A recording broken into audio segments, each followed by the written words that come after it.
Hi everyone, I'm Dom Griffin, I'm a film critic and you're watching the Armchair Auteur. This is an ongoing video series I do where we talk about new movies, old movies, screenplay analysis, television series reviews, that sort of thing. So if you like movies and movie adjacent popular culture and you like to see somebody pick those things apart, you're in the right place and you should consider subscribing. Today I'm going to be talking about Dracula. Two Draculas.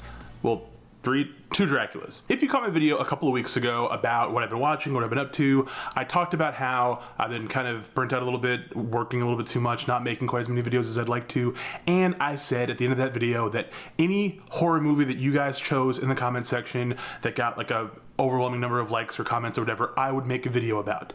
And the movie that you all chose was Bram Stoker's Dracula from 1992, directed by Francis Ford Coppola. Before we talk about Draculas, I just want to get out of the way that this has not been a good October for me and the channel. It's not been a good spooky month, period. In October of 2018, I watched 31 horror movies.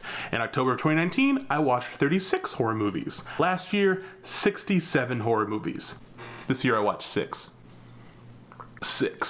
And one of them, this movie, Bram Stoker's Dracula, I had to watch twice. Once the day before Halloween, but then I got too high and sleepy and fell asleep during the movie, and then again on actual Halloween. And then the 6th movie I watched on November 1st, so I don't even know if that counts. Anyway, between work and everything else in life, it was very difficult for me to watch as many horror movies as I wanted to. I always try to make an effort to watch like a bunch of horror movies in October, and I just failed at that badly. I didn't even really watch that many non-horror movies, if we're being honest. But the closest thing we had to a unanimous winner from that video was Bram Stoker's Dracula. And I did see this for the first time as an adult last Halloween. It was like one of the last movies I watched for my extremely prolific 2020 October, and I loved it. I thought it was a fantastic movie. Such that I sort of thought, I don't know that I'm gonna have anything new to really say about the movie in a video for you all, just because it rules, don't get me wrong, I didn't know if I had any thing interesting to share. If you've never seen it, Bram Stoker's Dracula is an adaptation of the classic novel by goated filmmaker Francis Ford Coppola,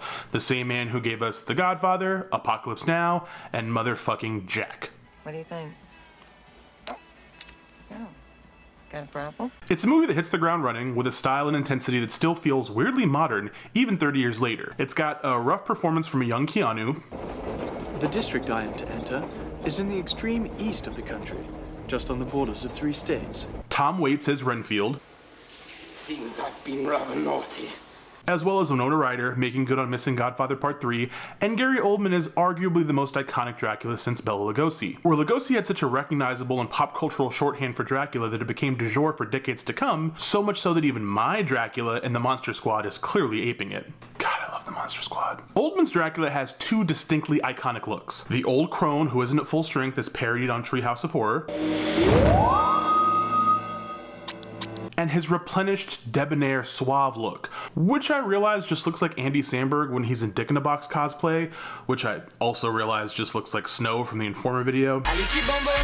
But I digress. It's a really good movie. It's well made, it's gorgeously designed and beautifully shot, and well edited, and like all the different superlatives you can say about a movie like this. It's got a great cast. Paris, we traveled through the Alps to Budapest. A mostly great cast. And it's such a luxurious and memorable take on Hammer horror. Better folk than me have made videos and essays about Bram Stoker's Dracula the movie and tearing it apart and pointing out all sorts of interesting things, and really, I didn't think I had that much to say about the movie beyond this rules. I like it a lot. You all should see it if you get the chance. But one thing really stood out to me about this movie. It's more to marriage than carnal pleasures.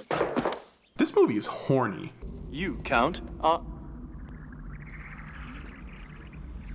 really horny.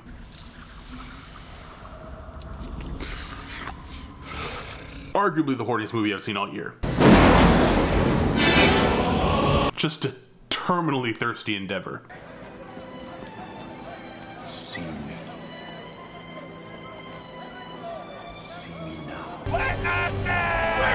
now. This movie was big horny, and it was a blockbuster at the time. This movie made almost $100 million domestically when it came out, and it was a huge pop cultural phenomenon, both critically, culturally, financially, everything about this movie. It was a huge success. But it made me think about how much less horny movies have gotten over the years since. I don't have time to get into Eternals discourse right now. There'll be a video about that film in the next couple of days, so if you want to see that, please turn notifications on so you'll be the first to see when that video does come out. So we're not going to get into Eternals today, but One sticking point of contention in the endless discourse around this movie online came from an article talking to Chloe Zhao about the fact that this movie had like the first ever like MCU sex scene. It's one of those typical clickbait headlines that's designed to get people who haven't seen the movie and sometimes don't even care about the movie to fight with one another about the movie they had not seen and don't care about. But I thought it was interesting just to see Chloe Zhao talking about sex scenes in movies and how it was important to her to have this sort of scene in the film and how that's not something that you see very often just in general anymore. Part of the reason Bram Stoker's Dracula is so horny is because Coppola is framing vampirism as a response to the repressive mores of the time. Because the film is bursting at the seams with women wound up tight in their period-appropriate costumes, just waiting for someone to unlock their chastity belts and unleash their lust all over the frame. No one has really done a Dracula movie in this vein since. I didn't see Dracula Untold or any other Dark Universe movie, but it doesn't look particularly zesty to me. And that got me thinking about the only other important Dracula movie since Coppola's version that I have seen, Wes Craven's Dracula 2000. Wes Craven's Dracula 2000 is not written or directed by the god himself. It's actually from Patrick Lussier, a frequent collaborator of Craven's who also helmed Drive Angry 3D. Need you boys to stand down. Captain, you know what this badge means, right? Federal Bureau of Get the Fuck Out of My Way. A classic. But this is less of a classic. Sorry, sport. I'm an atheist. God loves you anyway. It does have some of the over-the-top energy that Lussier would bring to later films like Drive Angry 3D. Get down!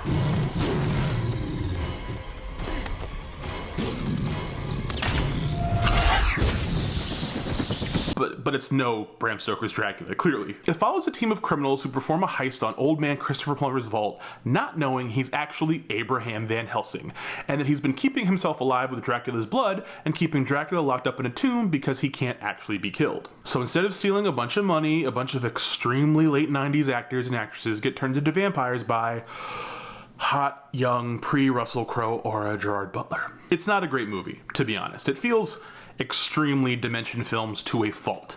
Like someone grafted the Dracula mythology onto a Craven Williamson joint, a lazy Scream franchise reskin that even makes Cursed look watchable by comparison. The only way you can break the curse is for the one who started it all to die.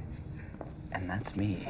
It's heavy on the post-Matrix, post-Blade aesthetic, looking very much of its era in ways that are both good and bad. It is, at the very least, still from a time where movies could be a little horny, as a treat. I can even see the outline of your cock through your pants.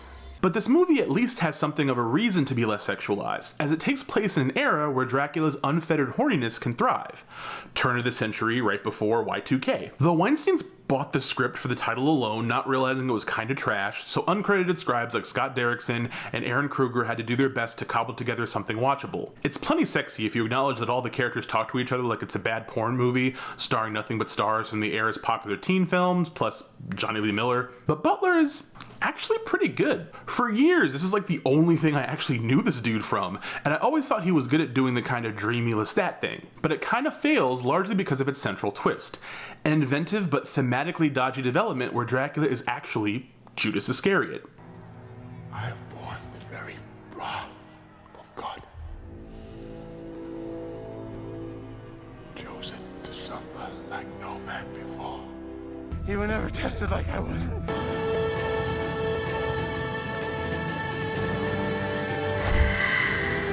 Honestly, like, the less said about that, the better. But it got me thinking. It's time for a new Dracula. It's time for a cinematic heir apparent to the arch horniness Coppola channeled to make such beautiful and financially lucrative art. I hadn't heard anything about a new Dracula at Universal, even as other failed Dark Universe flicks had been getting facelifts in the wake of Lee Whannell's Invisible Man success. Blumhouse announced Karen Kusama would be doing one last year, but while I'm a huge fan of hers, I'm far more interested in this other development. Because I forgot there is a new Dracula set up at Universal Studios, and Zhao is doing it. Source material is gagging to be brought into present day, a world where something like 87% of my Instagram feed is just cum jokes with exponentially weirder fonts, but most popular films are still so strangely chaste. So who better than the woman who convinced Kevin Feige to let superheroes catch a nut on screen for the first time? Only time will tell if her Dracula can be even 1/10 as horny as Coppola's Dracula. But a boy can dream. And as for who should play Dracula in Chloe Zhao's futuristic Western take on the material, I know a guy. Them niggas not no thugs, they some fair shit. So yeah, those are my very meager takes and opinions about Bram Stoker's Dracula, and Dracula in general, and sex on screen in the 21st century. I think movies should be hornier and should allow for more sex and stuff in films because we get no shortage of violence and other disturbing material. It just makes more sense that we should allow people to just be thirsty on screen. And hopefully, if Chloe Zhao is doing this movie, she'll actually get to make that happen.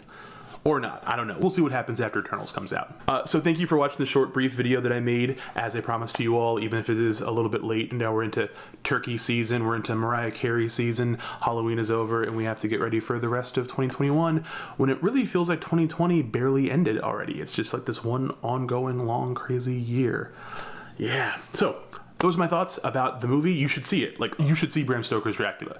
I don't really care if you watch Dracula 2000. You can go the rest of your life not watching it. It's perfectly fine. But Bram Stoker's Dracula is an experience, and it's one you need to have in your life. And as I said before, if you are looking forward to a review of the movie Eternals, please be subscribed and put the notifications on so you'll be the first to see when that video drops in the next few days. If you like this video, give it a thumbs up. If you have not subscribed, please do so. Please, please, please. And if you have any thoughts or anything you want to share, or any really horny vampire movies that maybe I forgot about that you want to talk to me about in the comments, do so down there. I like talking to you guys all the time.